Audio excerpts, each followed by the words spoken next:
January 4th, 2006. The Texas Longhorns faced a critical 4th down and 5 play from the USC 8-yard line with only 26 seconds left in the game. The Rose Bowl, and more importantly, the national championship was on the line. Some would say it was the most important play in the history of this storied program.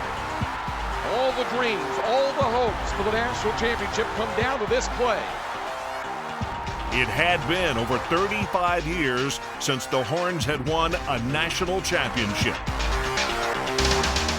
Mack Brown arrived on the 40 acres in December of 1997, and in his 8 seasons, he successfully restored the great pride of the Texas football program. Coach Brown, his talented junior quarterback Vince Young, and the rest of the state of Texas stood on the doorstep of a national championship, one that would validate Mack Brown's tenure as a coach and forever cement the football foundation at the University of Texas.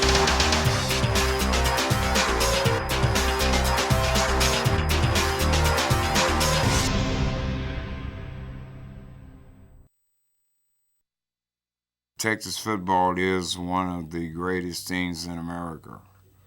I would say I could not imagine Texas without football. Football is so big in Texas, and in this state, it does seem that a lot of things are right when football is on top. When I saw the white helmets and the orange jerseys running on the field with Texas on the front of it, it really touched me. It was a measuring stick for all the other teams. If you could go out and play well against a good Texas team, you were good. Texas football is just bigger than life. And I guess the first sounds that I really listened to were the sounds of the cheers coming from Memorial Stadium. It was always the program, not only for the state of Texas, but in my mind for the nation. When I came here, no one knew about Darrell Royal. I'd coached other places. Nobody knew me. Thank you very much, everyone else that thinks they want me, but if Coach Royal wants me, I'm going to the University of Texas. College football at the University of Texas began on Thanksgiving Day, 1893, and it was magical from the very beginning. I think to capture that moment, you have to kind of use your imagination and go back in time and think of taking a train to Dallas to play what was known as the Dallas Football Club, and it was the self-proclaimed champions of Texas. And this small university in Austin, which had only been in existence for 10 years at that point, has dared to challenge this great football program. They had the better of the day, which surprised the Dallas Football Club, took the victory and went home as the champion, and the guys in Dallas were embarrassed and the guys in Austin were champions, and that was the beginning.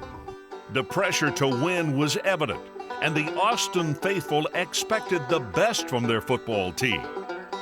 Dave Allardyce, one of the great coaches in the early years of Texas football, decided to retire because he couldn't stand the pressure from the Texas fans. A beloved figure in the early years of Texas football was neither a player nor a coach. Doc Henry Reeves came to Texas in the early part of the university's history as something of a water boy, a trainer, and the closest thing to a team doctor that they had at Texas. It's a phenomenal story, a man who had a tremendous medical knowledge, and you never knew where he got it or where it came from. When Doc Henry died, the Houston Post did a story about it, and it talked about the fact that he was a person who had meant so much to so many of the students at the university, to all of them. But I think it showed that the color of a man's skin had nothing to do with his heart or his ability. By 1924, Texas had outgrown tiny Clark Field. They needed a big-time football stadium. And probably the most significant move for the Texas Longhorns in the 1920s was the building of Memorial Stadium, erected in honor of the young soldiers who fought in World War I. The construction of the stadium was paid for mostly by students and open to a crowd of 33,000 versus Baylor. It has been their home, and a wonderful home at that, ever since. By the end of the 1936 season, Texas football was still searching for its first national championship and decided to make a bold move in the hiring of its next coach. Dana X. Bible was already one of the legendary coaches in college football, coaching at rival Texas A&M and at Nebraska. The University of Texas made a risky choice and hired Mr. Bible to come to Texas as the coach and athletics director. His $15,000 annual salary was more than the university president made and challenged the governor's salary. Mr. Bible sold the school on his Bible plan to build academic and athletic greatness at the University of Texas. He wanted the students to get their education, and the Bible plan meant that you had a scholarship, and as long as you were healthy, you kept that scholarship and you got your degree. And I'd heard a lot of things about Mr. Bible, and so he was anything I wanted in a coach. He's referred to as Mr. Bible. Very seldom do you hear anyone say Coach Bible. And it was Mr. Bible from his players. Well, he's very strict. And no monkey, no funny business at all. It's all business. With his name and the respect that he garnered throughout the college football world, Bible would begin building his program from the ground up. It was expected that Texas would quickly become a national power, a team to be reckoned with. But it didn't happen immediately. He came in with such credentials, and yet at the same time, Texas had been so down, it was hard to get the program turned around. Folks used to kid about Allie Bible and the 40 Sieves because his defense seemed to leak all the time. It wasn't until 1940 that Texas broke through on the national scene and enjoyed one of its best seasons to date. It was only fitting that the upstart Longhorns' coming out party was against their greatest rival, Texas A&M. The Aggies had won the national championship the year before, and most folks thought Texas had no chance to win. Very early in the game, wingback Noble Doss, part of Mr. Bible's first recruiting class, made an over-the-shoulder catch that set up the game's only touchdown.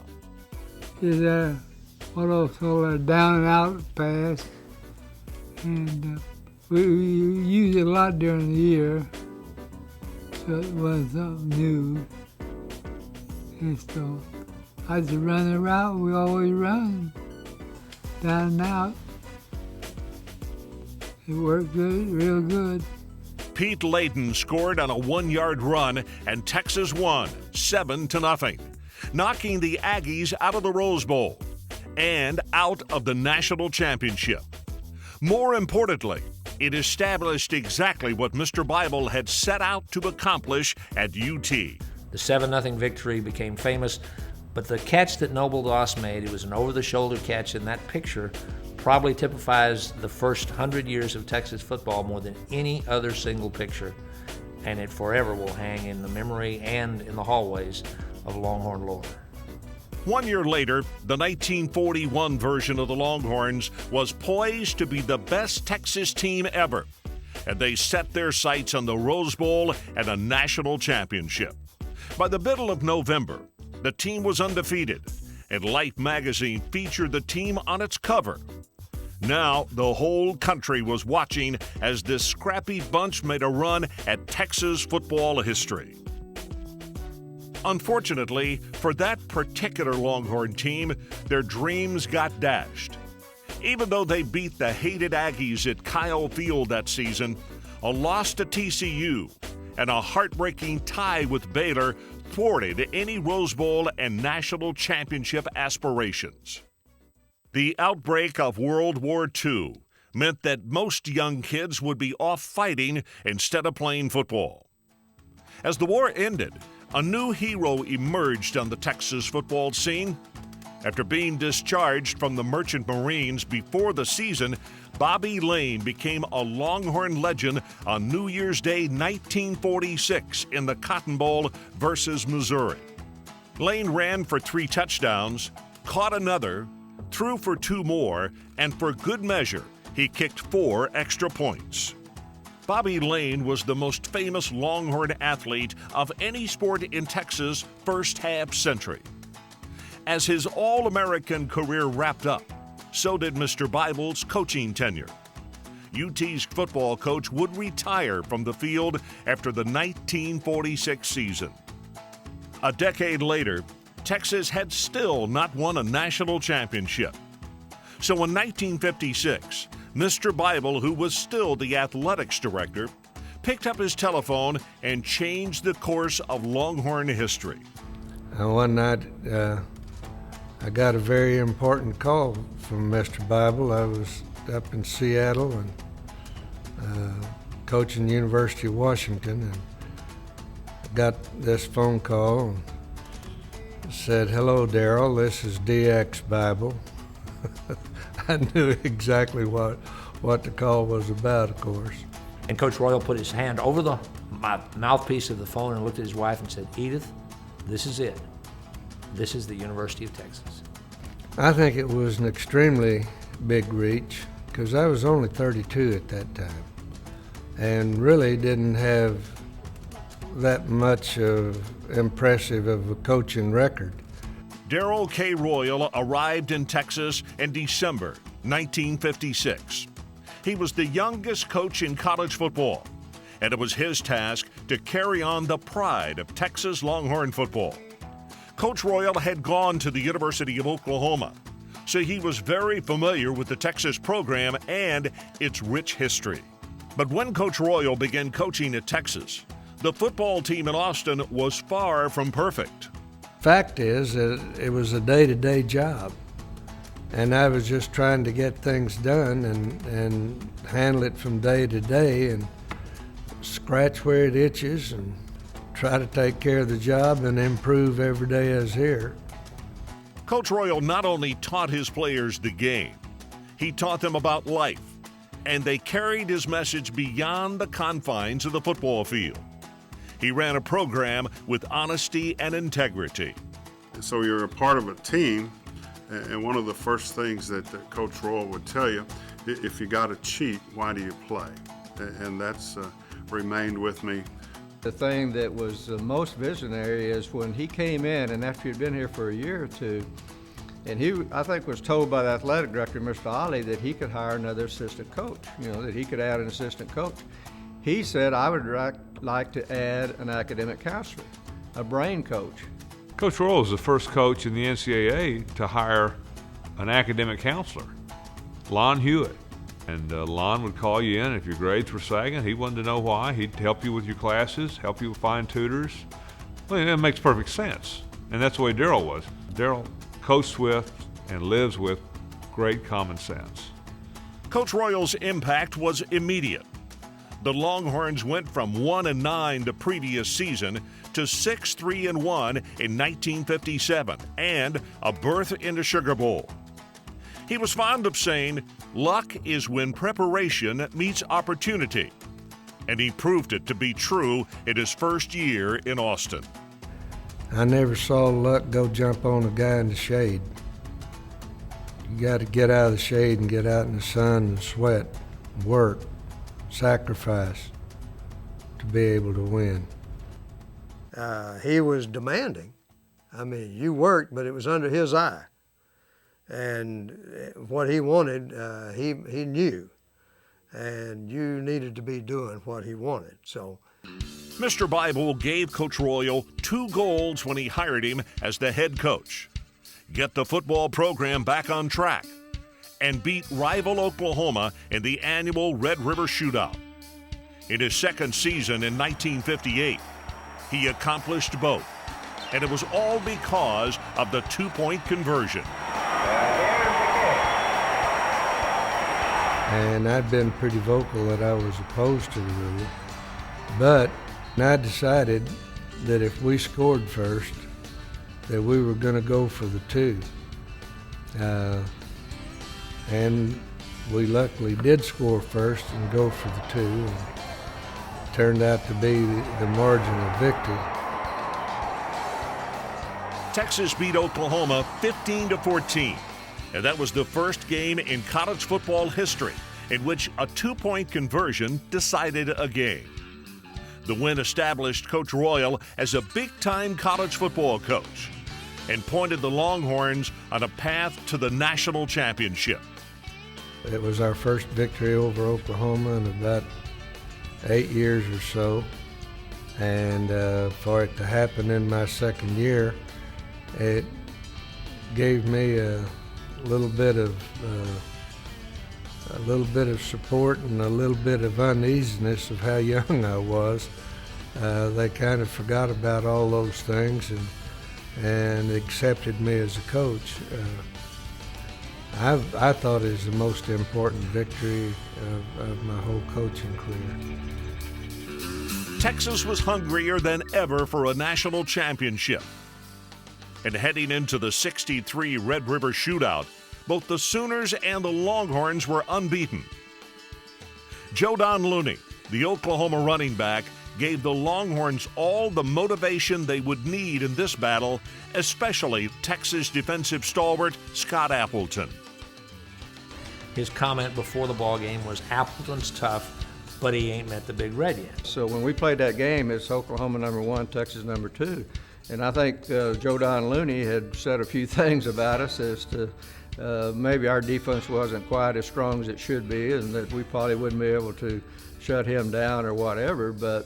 And it fired us up defensively because they really did tackle him well and try to keep him from getting any yardage.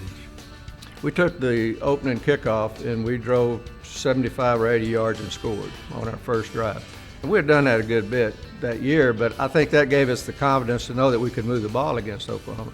I mean, it was 28-0, I think, before they ever scored, and we took over #1. That's one of the great joys that you have as a player, as a coach, and as a fan and alumni.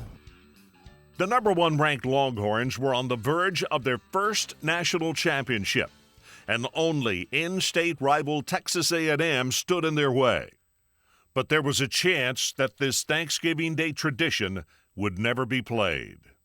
I was home dressing to go meet the president and at the airport, and I hadn't tied my tie, but I had it around in my collar. I was listening to the television, and they said President Kennedy had been shot. And the '63 team was faced with a real dilemma because 6 days after that, Texas was supposed to play in College Station in the last game of the season with the national championship on the line. The schools decided to play the game, and with the entire nation in mourning, Texas continued its quest for their first ever national championship. Trailing late in the game, UT needed a miracle to win. We get another opportunity, and then one of their linebackers, I believe it was, intercepted the ball. Well, probably if he falls down, I don't know if we're going to have another opportunity to get the ball to score. And of all things, they tried to lateral it, and the lateral was fumbled. Well, we now get the ball back with a first down, and then we go down, and Hicks Green made a tremendous catch from Tommy Wade, and we go down and get on and able to win the game and win the national championship. There's no way that we could have won that game because we took the ball from that point in for a touchdown, and had they intercepted the ball and just fallen to the ground, the game was over. But I'm always thankful that the guy tried a lateral. The #1 ranked Longhorns were declared the national champions after that game. That doesn't sit well with the second-ranked Navy midshipmen, led by Heisman Trophy winner Roger Staubach, who were getting ready to take on Texas in the Cotton Bowl. Even though Texas had already won the national championship, the lure of an undefeated season took center stage. The Longhorn defense contained Staubach throughout the game. The Longhorns triumphed 28-6, completing an undefeated national championship season. Had we not have won that thing in '63, you know, maybe say, well, yeah, they win a lot of games, but they can't win that national championship. Winning that was the last hurdle to get up that we felt like helped build this program from that point on. After winning the national title, the Longhorns came back to the pack in the next couple of years, even with a dominating defense led by All-American Tommy Nobis. 3 straight 6-4 seasons followed, and Coach Royal sought to change his sputtering offensive approach in 1968 with a spectacular recruiting class that would later become known as the Wooster Crowd, named for monster fullback Steve Wooster. Legend has it that Coach Royal and assistant coach Emory Ballard had to look no further than the dinner table for the answer.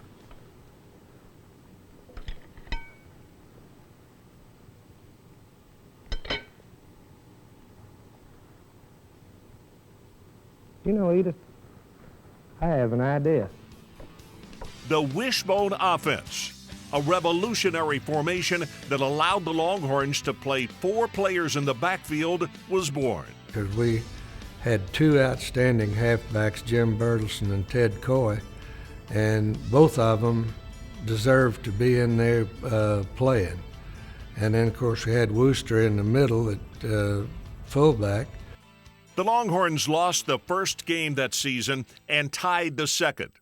Coach Royal then made a change at quarterback and inserted untested underclassman James Street to run the wishbone. It was a big move, but I found that our quarterback was guessing on the wishbone. Well, without the wishbone, I'm not sure I'd ever been the starting quarterback at the University of Texas. It kind of fit my style. I was pretty quick and could operate behind the line of scrimmage. James Street brought that intangible to a team. He didn't have great gifts as far as his running ability. He wasn't the best passer that you ever saw. All he did was win, and he did that really well. Of course, Street came in as a starting quarterback in the wishbone, and he started 20 games, and we won 20. Street and the wishbone were rolling and became the stuff of legend as the 1968 Longhorns marched through the season, finishing 9-1-1. Heading into 1969, their sights were set on another national title, as no team in the country could slow down the wishbone attack. It fit our style. It worked perfectly. The other teams had not learned how to defense it, run properly. No matter what they did, they made a mistake. It made a lot of sense. You put a lot of pressure on the defensive players to be in the right place and play their position and stay at home. Anybody made a mistake, we got them. The 1969 season was the 100th anniversary of college football in the country. And the matchup in Fayetteville between the number 1 ranked Longhorns and the number 2 ranked Arkansas Razorbacks would be billed the game of the century. President Richard Nixon was on hand and would present a presidential plaque after the game to the national champion. The whole country became interested in it. More than 20 million people saw the game on television. It was one of the most watched games in its time. Well, I'll tell you, that was a unique experience, a unique ball game, a unique situation. Everything about it was unique, and the stakes were extremely high. And it was the national championship was on the line, and every fan, including the presidents, a couple of them were there, were excited about that ball game. Bad weather, and no one noticed. Texas found themselves down 14-8 in the second half, and Arkansas was looking for more. But it was defensive back Freddie Steinmark's mistake that saved the game for the Longhorns. he was at safety, and a receiver was going by him, and he tackled him, which of course pass interference was called, but that was better than a touchdown. Had they scored, they'd have been the winner. 3 plays later, the Razorbacks threw an interception in the end zone, and now Texas had one more chance for a miracle. The Hog defense was up to the task, and the Longhorns found themselves in a 4th and 3 situation with the national championship on the line. And James Street, the quarterback, goes back to the coach and says, timeout. What are we going to do, Coach? He said, I want you to pass. He said, sir, I want you to pass. Darryl didn't pass very much. And he said, yes, sir, went back out in the field. James trotted out about the hash mark, and he turned around and came back, and he said, Coach, are you sure? I said, yeah, because everybody thought we'd be running the option play. I want you to pass, damn it. I just felt like it was time to gamble. We were behind, and it was time to go for all the marbles and throw the deep pass to Peschel. Reed has it, fakes the handoff. He's going to pass, he's throwing the bomb. He's looking for Peschel. Peschel has it. Peschel is down on the 13-yard line of Arkansas. How about that one? Down at 2 to go. They throw the bomb on a flag pattern to Randy Peschel, who catches it over his Probably the most dramatic pass of his, I know it was, of his career. In the game of the century, Street to Peschel was the pass of the century. Texas wound up on the Arkansas 13-yard line, and 2 plays later, Jim Bertelsen ran the Longhorns to the victory of the century. So we were a total team and played as a team, and I think that's what Coach Royal's big on. That both sides of the ball had to play equally well. We were at the right place at the right time. We got it done. After the game, President Nixon and the Secret Service commandeered the Texas locker room to present the national championship plaque to the Texas Longhorns. It was just a happiness I never observed before. It was such a surprise and such a wonderful victory. It was a very special window of time in Texas football because Royal had been up in the early 60s, had gone through that valley, and now was national champion. And Texas was on top of the world because so many people saw that game and knew so much about it. Just 3 days after the national championship victory, Freddie Steinmark was diagnosed with a massive tumor on his hip. He certainly didn't know he had cancer, and the bone almost eaten out in his leg. And they flew him down to Houston, and a few days later they amputated his leg. Freddie was a Catholic, and he wanted so badly to play against Notre Dame. He was excited when he learned that the Irish, for the very first time since the Four Horsemen, were going to come to the Cotton Bowl and play Texas. So on January 1, 1970, when Freddie Steinmark came down the tunnel on his crutches 3 weeks after he'd had that leg removed, and he stood on the sideline with those crutches the entire ball game and cheered his Longhorns to victory. The inspiration that Freddie Steinmark gave to the Longhorns helped beat Notre Dame in the Cotton Bowl to complete the second undefeated national championship for Texas. Coach Royal gave the game ball to Steinmark. I tell you how proud I am of you. It'd be kind of, an understatement. Afraid if I talk too damn long, I'm going to choke up. But we've got a guy that we love a lot. Ready? Here it is for you. A year and a half later, in June of 1971, Freddie Steinmark lost his battle to cancer.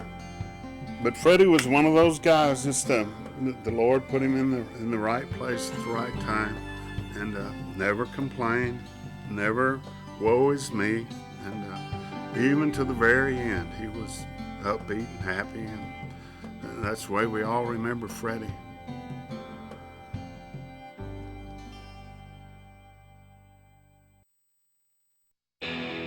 The 1970 Longhorn team picked up right where they left off from the national championship season. Eddie Phillips guided the wishbone to perfection as Texas won the first 2 games of the season. But Pac-8 powerhouse UCLA came down to Austin and put the champs on the ropes, leading 17-13 with 12 seconds left in the game. It would be another miracle comeback at Memorial Stadium. Phillips fakes the option, throws to Spire, and the 2 safeties for UCLA go for the interception. Well, they underplayed. I think they misplayed Spire's speed. They go for the interception. They knock each other down. Spire catches it and runs for a touchdown. And that preserved that long winning game streak. And the 70 team, believe it or not, probably was more talented. The problem that we had with it late in the season, we got some injuries. That's the difference. Injuries notwithstanding, the Texas winning streak reached an incredible 30 games. Even with a loss to Notre Dame in the Cotton Bowl, the Longhorns still captured back-to-back national championships. With this 3rd national championship under his belt, Darrell Royal firmly established himself as the greatest coach in Texas football history. In 1970, defensive lineman Julius Whittier became the first African-American athlete to earn a varsity football letter at the University of Texas. It was an historic moment. And it took a lot of courage for Julius, I'm sure, to say, I'm going to be the first black African-American player on that team. It was a huge deal, and we didn't even know it. We just saw a good defensive end. Changed the outlook of what we look at and the things that were wrong with the system before that. I think that you had to have special people to be able to do that. On the West Coast, there was players out there black African-American players out there who was playing, that played extremely well, and they was winning championships. Knew it was the right thing to do, and it was long overdue, as a matter of fact. Julius Whittier's courage made it possible for other great African-American athletes to come to Texas, like running back Roosevelt Leaks, who became the team's first African-American All-American. As myself being one of the early black players here at the university, it was always a question about whether I could play. I know I could play, but would I get an opportunity to play? That's what other coaches told me around the country, that I would not get an opportunity to play when I was being recruited. He was probably the first highly recruited player to turn down a lot of other teams and come to Texas, which gave him an extra star on his shoulder pads. I mean, he was very courageous to do that, and then set the bar up there pretty high. Coach Royal gave me an opportunity to show that I could be somebody if I wanted to be somebody. It took hard work to do. That's what happened, and I'm very proud of that. Well, Roosevelt was fast and strong and smart, and Rosie would run over you or run past you, and before you'd ever know it. I mean, it was gone. It was over. He was a flash. I mean, he had a game in the Cotton Bowl against SMU that's just hard to fathom. He was not only outran people, carrying people for 342 yards. I remember it like it was yesterday. My oldest sister made the statement, "Earl, you think you can play football, huh? Everybody think you're so good. You see that black guy right there in that white uniform? He's finna run for 300 yards in one football game." And I said, "Sure." And I kind of sit there and watched, and that was Roosevelt Leaks. Julius Whittier opened the door for Roosevelt Leaks, who in turn opened it for Tyler's Earl Christian Campbell, the greatest running back in Texas football history. I knew nothing. I knew none of the history. I knew nothing about this university at all. It was obvious, when you watch him, you didn't have to watch much film on him. He was one of those 10-footers. Watch about 10 feet of film on him and it's over. You got it. And he was so fun to watch. He had power, he had speed, and he had a great deal of tenacity. We knew he was a great player, but we didn't know how great. I remember the first practice that Earl Campbell had, and I was just in awe at how quick he got off with the ball and how much speed he had. Earl has always had a quiet wisdom about it. Earl was like an older man. He was like a senior when he came in as a freshman. They'd put him anywhere they needed him, and he's ready to line up and play. Earl was so fast in the first 10 yards coming out of the blocks, and he was so strong. And so Darryl wanted to work him into the game, and so he put him on the punt block team. And so Earl lined up next to me on the punt block team. And we had the block on against Arkansas. And I think Earl almost beat the ball to the punter. And obviously he blocked that ball, and I was a step or two behind him. and the ball landed in my hands, and that was my one and only touchdown for my college career. But thanks to Earl Campbell. Earl Campbell gained over 900 yards in his freshman year and followed that up with an All-American sophomore season, totaling over 1,100 yards and 13 touchdowns. That 1975 season was a breakout year for the Tyler Rose. I don't think I've ever seen a better running back. I've just never seen anyone that could make a 6-yard run exciting and have that many people miss him and then break away and outrun everybody for a touchdown.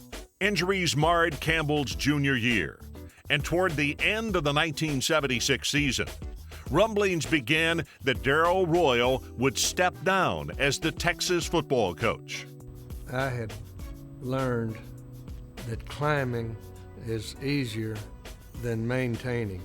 Once you get to a certain peak and you keep at that level, now that's a strain.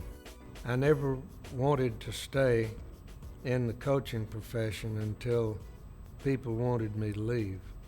I just felt like it was a good time to step aside. The Longhorns sent out Coach Royal in style, beating Arkansas 29-12. It's only fitting that the greatest coach in Texas football history exited with a win against one of the school's biggest rivals. So at age 52, after amassing 11 conference championships, 3 national championships, and 167 wins, Darrell K. Royal hung up his coaching reins and was carried into the sunset. It's amazing to say, but we kind of got to be like father and son. I know him and I knew it. And I could tell kind of at the end of his career that some of the other guys that kind of picked up on him. And they would kind of joke about it when Coach Roy would go back there with the rest of the coaches. Oh, Coach Roy let you do anything, Earl. I said, no, man, he coached me just like he coached you. He's a good guy. Go talk to him. And at that point in his life, he just decided that then was the time. And he never looked back. I thought, too, that ought not to leave the cupboard bare when you left. Leave something for the next guy to work with. That next guy was former Longhorn assistant Fred Akers, who promptly ditched the wishbone offense for the I formation, better suited for the dominant running attack of a now healthy Earl Campbell. And that's the biggest reason we added the I. He needed to have a chance to handle the football in every way you can handle it. We wanted to hand it to him, pitch it to him, throw it to him. He was going to get the football. And we changed Earl physically a little bit. He said, I'm going to tell you something, I'm going to change this thing out. He took me to the top of the stadium. He said, you're going to go down there and you're going to work out with that trainer, Frank Medina, in the mornings. About 5 or 6 o'clock in the morning before you go to class. And you're going to get down to 225 pounds. And you're going to be the guy that has to run the ball maybe 25 or 30 times. So come on, let's get to work. Campbell came to camp next season 25 pounds lighter, and the leaner, more agile back was touted as one of the favorites for the Heisman Trophy. The 1977 Longhorns were reinvigorated. Led by Campbell and third-string quarterback Randy McEachern on offense, and Outland Trophy winner Brad Shearer on defense. Texas went undefeated in the regular season and was ranked #1 in the country. The Tiger Rose led the nation in rushing and scoring, running for over 1,700 yards and 19 touchdowns.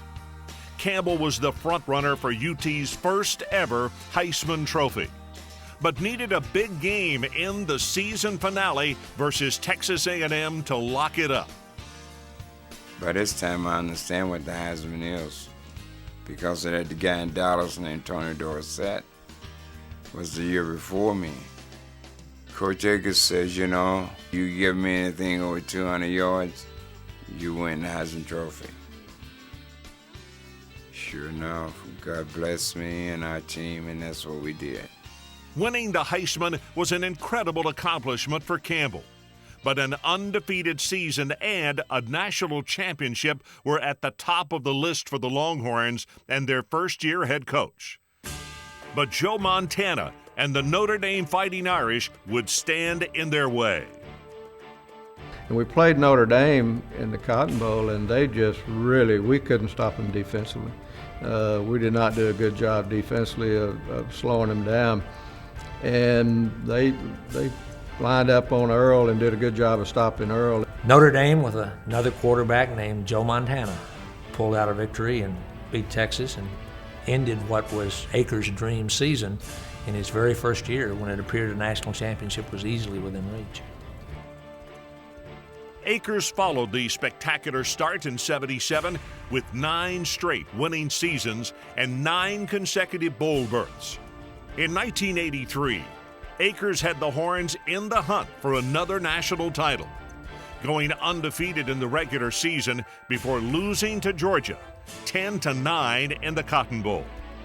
Despite posting 66 wins in his first 7 years, Akers never totally endeared himself to the Longhorn faithful and concluded his coaching career in Austin after the 1986 season. And it is hard to follow a legend, and he tried, and he did everything he could, and he was also heading into an era in the Southwest Conference where there was an awful lot of turmoil. So it was a tough time for the Southwest Conference. It was a tough time for Texas, and the program was, we were having trouble recruiting kids, and our program was headed down. So Texas went looking for a new coach and found one within the Longhorn family. Veteran assistant and former Longhorn player David McWilliams seemed the perfect choice to lead the team. Immediately, his homespun nature reminded people of Coach Darrell Royal, and the Texas football community had high hopes. David McWilliams brought everything to Texas that the Longhorns thought they wanted. He brought the tradition. He brought the history. They wanted him to be another Darrell Royal. I really didn't think that Texas would be interested in me because I'd only been a head coach for 1 year. You know, he said, I think Texas needs you, and I think you're the one that can come back here and get it done. But I kind of knew coming in what it was going to be, and that it would be tough. It was tough, very tough. McWilliams suffered losing seasons in 2 of his first 3 years. 88, we didn't play well at all. 89, we didn't play well at all. In 89, several of the seniors came and talked to me, the seniors-to-be, the Cashes, and said, you know, Coach, we got to turn this around. In 1990, they nearly did.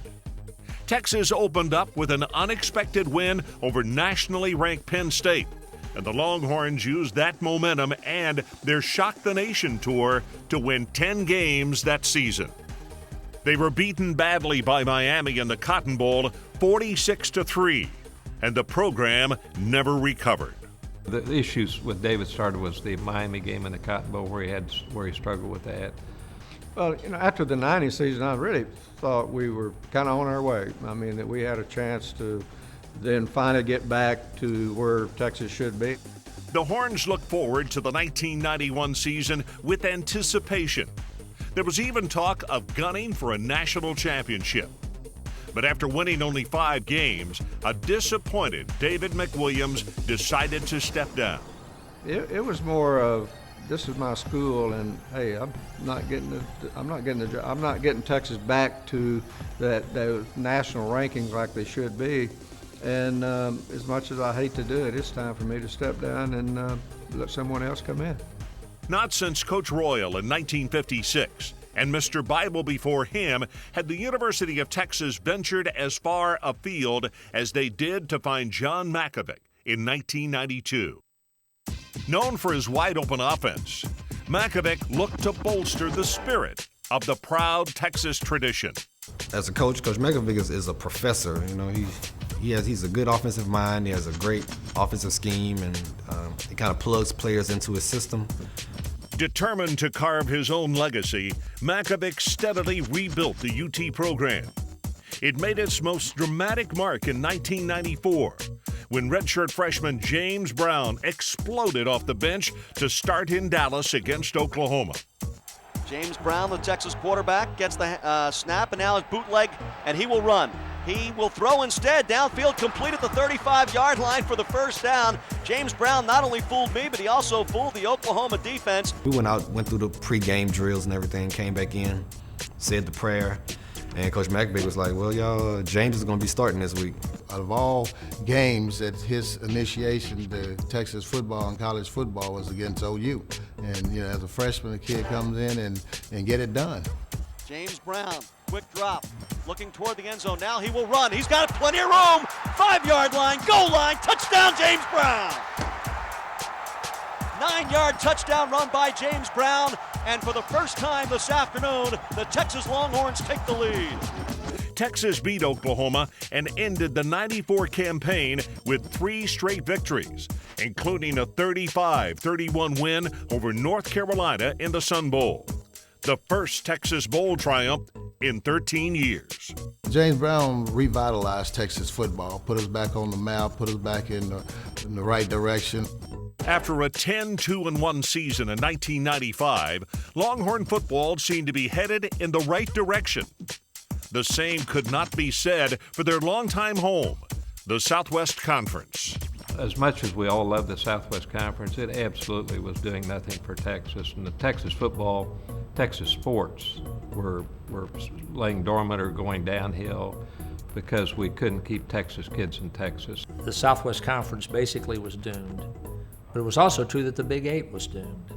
The two conferences needed something to bring them together so that they could put the power of the Midwest and the Southwest together and therefore be a player at the television table and be a player at the national level as far as college football is concerned. The Midwest and the Southwest joined to create a powerful new super conference, and the Big 12 immediately signed the biggest television deal in college sports history.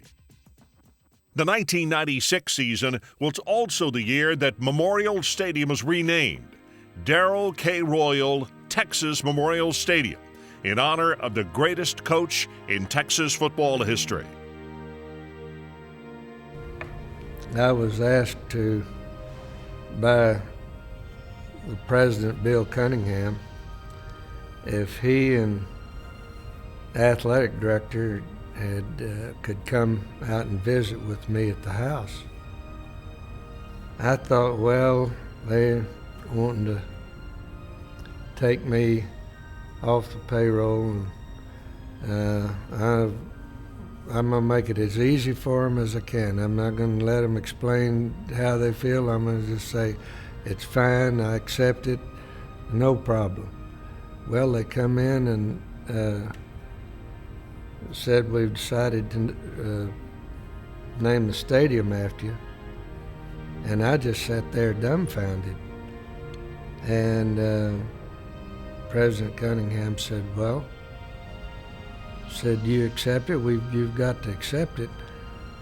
I said, no, yes, I was just stunned. I thought you were here for a different reason. So that was quite a thrill.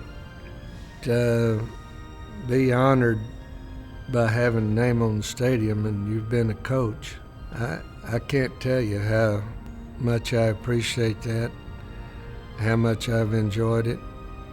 When they have a recognition of your career, that is really special.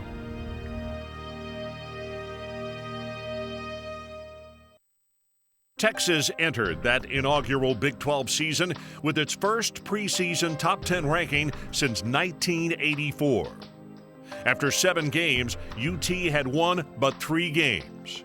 With the dogged determination of a true Texas Longhorn, Mackovic's squad rallied to take 5 straight and beat the heavily favored defending national champion Nebraska Cornhuskers 37-27 in the Big 12 Conference Championship. Handed off Holmes. Good block. 10-5.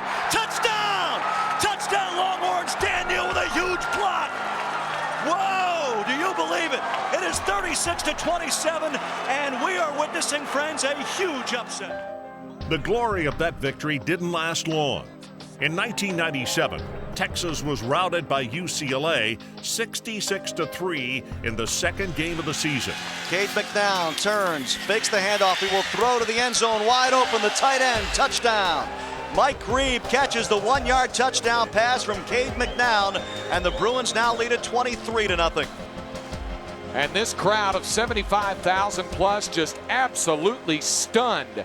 Texas football was in trouble again. Quick drop by Cherry, looking right, throwing right, and this pass is picked off at the 35-30, 25-20, 15-10, touchdown.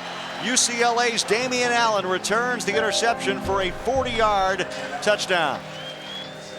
And it just gets worse. The 1997 season ended at 4-7. It matched the worst record for a UT team since 1956. Mackovic was relieved of his coaching duties, which would signal the 3rd coaching change in 11 years. The eras of Texas football since Darrell Royal had gone through Fred Akers and David McWilliams and John Mackovic, and each in their time had a very special part and some very special moments. But at the end of the 1997 season, Texas decided again it was time to go in a new direction.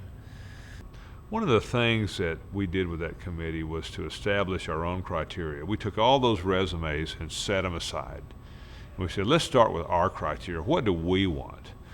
And we designed this bionic coach that none of us really had hopes of finding, but we were going to try to get as close as we could. Turns out he was coaching at North Carolina, Mack Brown. In December of 1997, 46-year-old Mack Brown came to Austin, and before a statewide audience was announced as the head football coach. I think we can do that a little bit to start it with, huh? We go to a press conference that is full in the Irwin Center, and that's when Sally looked at me and said, "Sweetie, this is different." Because we had about 5 or 6 media types at our press conference in Chapel Hill in '88, and this one was on TV and radio statewide, and we knew that things were different from that moment forth. We're really excited to be here. You go back and as a young guy, when you're growing up and your granddad's the winningest high school football coach in Tennessee history, your dad's a player and a superintendent, and you were raised in a family that was coaching. And at that time, you started looking at guys that you wanted to be like. And obviously, at that time, Bear Bryant was really important. At that time, Woody Hayes, Bo Schembechler, a lot of those names. And one of the names as a young coach that I looked at was Darrell Royal. He came in at a time that we needed him to come in and do the things that he's done and bring back former players. Smart guy. I mean, he came in and grabbed Coach Royal. The first day I was here, Coach Royal said, you need to call Joe Jamel because the field is named after Joe. And you need to call Eddie Joseph, who's the head of the High School Coaches Association, and ask him if you can be working with the high school coaches in this state. And I said, Coach, I don't have the number. And he said, 476. So he gave me both numbers, and I called both immediately before the press conference. And more than that, on days where I've asked questions about, did you ever do this? I'm confused with this. How do you think this will fit in this state? He has been more than willing to say, I wouldn't do that. Here's what I think. He makes me feel welcome at any time. They know we're all on the same side, and but they make an old coach feel good. When Mack Brown came to town, he had the complete support of Coach Royal, which if Coach Royal likes you and respects you, it's the real deal. And Mack just fit right in. It was like he was supposed to be here. Mack knew that in order to bring all the pieces back together, that we were going to need Coach Royal, that we were going to need the high school coaches, that we were going to need the fan base and the alumni. And so he reached out immediately. Cavill goes in motion. Handoff, Williams up the middle, running for yardage. He's at the 50, he's at the 40, he's at the 30, he's at the 20, and he cuts back at the 10, 5, dives to the end zone, touchdown Texas. Ricky Williams has the record, and he has a touchdown for the Longhorns. Mack Brown won 9 games his first season in Austin, mostly with the help of All-American running back Ricky Williams, who finished that year with a Texas record, 2,124 yards, the 5th best in NCAA history. Whenever he touched the ball, he was trying to score every time. I'd never really seen that from somebody in college like that, up close and personal. But every time he touched the ball, he was going to the end zone. And, I mean, he went off. So I was like, this guy's pretty good, man. And I've never been around a back that got stronger and stronger as the game went on as Ricky did. And he wanted the ball in the fourth quarter. He wanted to take the game over, and that's what he did for us. In 1998, Ricky Williams followed the giant footsteps of Earl Campbell and became only the 2nd Longhorn to win the Heisman Trophy. That first year got everybody excited about what could come from there, and the recruiting classes built from there, and they had successful season after successful season. And began a string of never having fewer than 9 wins in his time at Texas. And he just kept doing it right. Mack Brown through the past years, the same thing. We're getting close, we're getting close, we're getting close. But then it's like, well, you can't win the national championship. We were winning 9, 9, 9, and then we got 11, 11, 10. In 2001, we had a chance to play Miami for the national championship, and we lose by 2 to a really good Colorado team. So our expectation had kind of hit a watershed that we were a 9, 10, 11 win team, but we hadn't won a national championship in 30-something years. That's what we want, that's what everybody was talking about. So our players were always being asked about the games that we had not won. What about Oklahoma? What about the national championship? Nothing about the 10, 11 wins consistently. So we were looking at being the most consistent team in college football over the last 5, 6 years, and absolutely no credit for it because we hadn't finished it. And we felt like the 2004 game with Michigan was a huge step. This whole year has been about team. The dedication today is to you and your teammates. Take care of the ball, knock the ball loose, play great in the kicking game. Everything else from last season, this season, building up to this one. Now, let's go. And on January 1st, 2005, the 10-1 Texas Longhorns made their first ever trip to the Rose Bowl against the Michigan Wolverines. To get into the Rose Bowl after the 2004 season was one of the great opportunities for Texas football. So a moment that I cherish for the rest of my life. Our first BCS, I'm playing a great school with them. And then to note that Texas and Michigan in these 2 storied programs had never played each other. That was stunning to think in the history of the 2 great programs. It was a great experience. This great experience turned into a great football game as these 2 historic teams battled all the way to the end. A late Michigan field goal put the Wolverines up 37-35. It was sophomore quarterback Vince Young who led the Longhorn drive that set up a game-winning field goal attempt. And then, of course, there's Dusty Mangum at the end of it. Michigan used 3 timeouts to freeze Dusty. during that whole thing. They used all 3 of their timeouts, and during that time, Mac walked out there and was laughing, and Dusty was kind of laughing about this. Can you believe this? And Mac was like, you know, isn't this great? You get to be a hero. You get to kick this field goal. And then he hit it. 37 yards to win the Rose Bowl. Flash bulbs are popping. Here's the snap and the hold. 37-yard field goal is good! It's good! The Texas Longhorns have won the Rose Bowl! Dusty Mangum for the Texas Longhorns. They win it 38-37.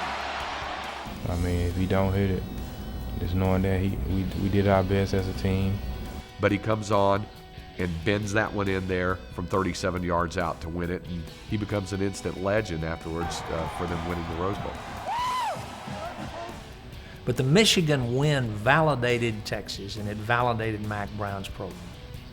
Because after all the years that Texas had struggled to get back to the national scene, now there it was, in that venue, winning that game against that opponent. And suddenly now Texas had reclaimed respect. You clutch, baby, you clutch.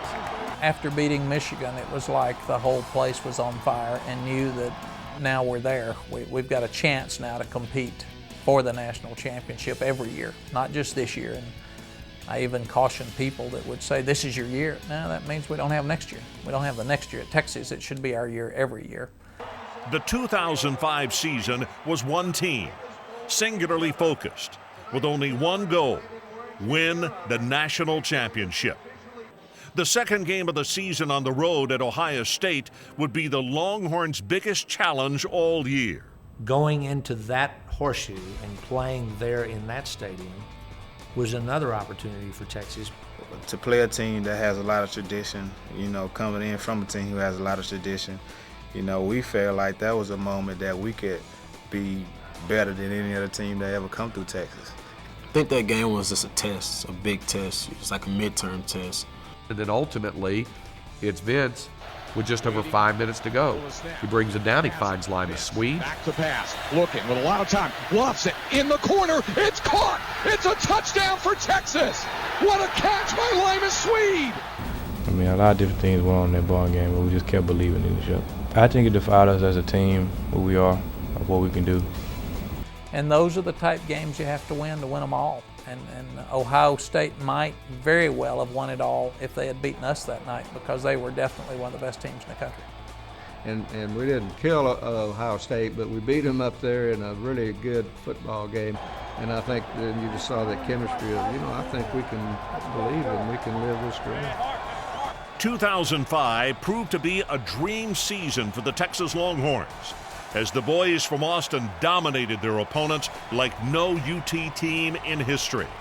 And this Texas bunch was determined to finish it, win their first national title in 35 years. The USC-Texas matchup in the Rose Bowl had been hyped since the college football season began. And this battle between the nation's top two teams was the most anticipated national championship game in recent memory. The Trojans were looking for their third straight national championship, riding an incredible 34-game winning streak.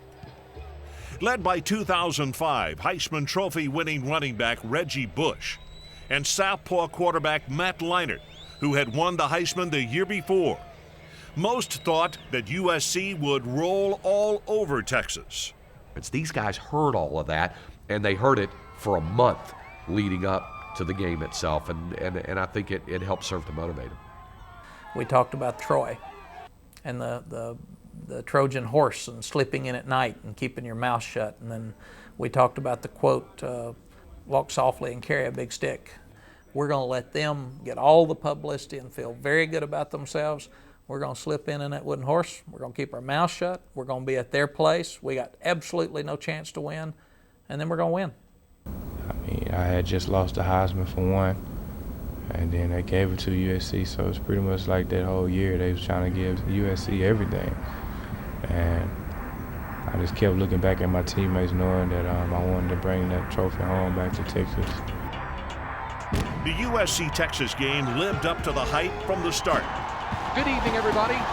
From the Arroyo Seco, at the foot of the San Gabriel Mountains here in Pasadena, California. It's the 92nd Rose Bowl game. And it was the Longhorns who surprisingly held a 16-10 lead heading into halftime. 15, 10, 5, touchdown Texas. Ramon Taylor up the middle and then outside. RT for 30 and the TD. Yes. How much fun is this? Now, all the talk's gone, all the stuff's gone. The fun was only just beginning for both teams. Young to midfield. He breaks loose down the sideline. Gets to the 30 and inside the 25 and down to the 20. I remember turning to Keith Moreland in the booth after a touchdown, taking the headset off and said, "What a fantastic game this is." That was at 24-23. That was long before the rest of what happened. And it was punch, counter, punch. Play action, back to throw, deep over the middle. That ball caught by Jarrett. Inside the 10 to the goal line. Touchdown, Southern California. What a spectacular. USC scored 28 points in the second half, taking a 12-point lead, 38-26, with just over 6 minutes to play. I never thought that we would lose the game.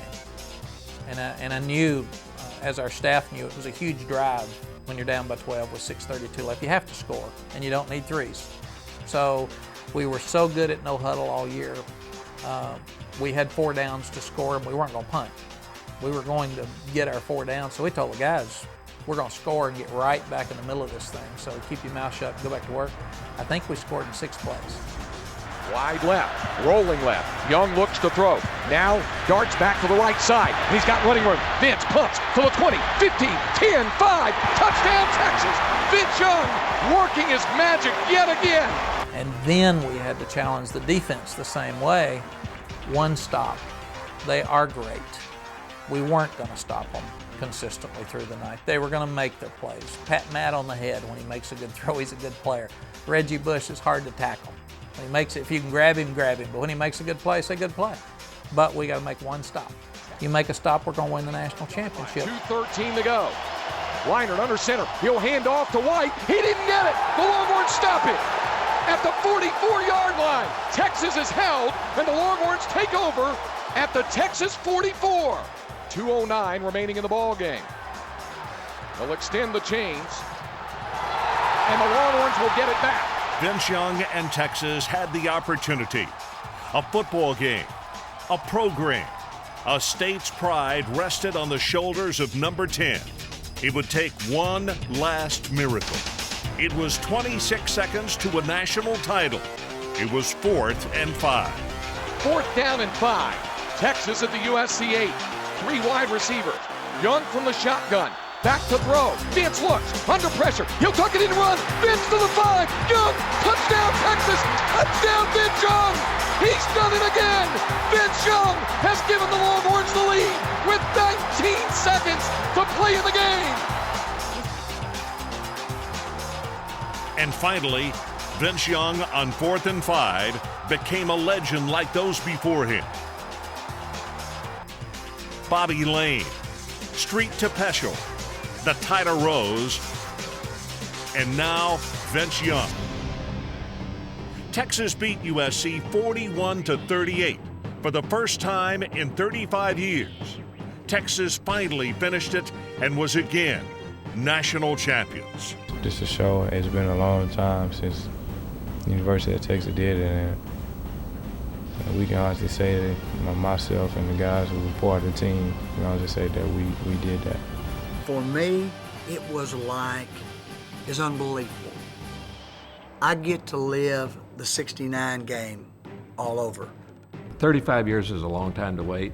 It was a moment in the history of Texas football and this university that, people will talk about forever. It was just great to go witness the game and then ride with the players and the coaches back home. Since we've won the game, I've never, ever seen a group embrace winning better. So for all of the heartbreak they took in what they thought were tragic losses, they have embraced this game. I've seen elderly men cry. Everywhere I go, people are saying, thank you for bringing it home. Thank you, Coach. That's the most unbelievable things I ever had in my life. So I think they really mean it, and that's the good thing. If you're going to have the bad days where they're so disappointed and so proud, but then angry after a loss, good for them that they're so excited when they won it all.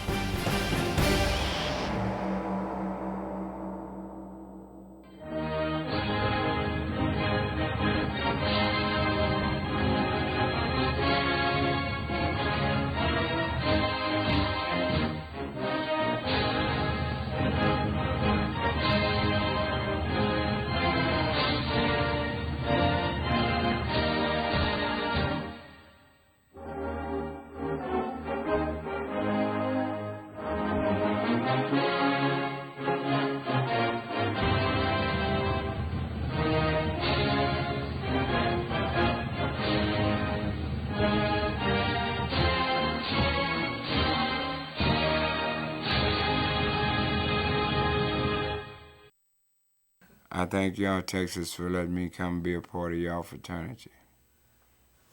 Welcome.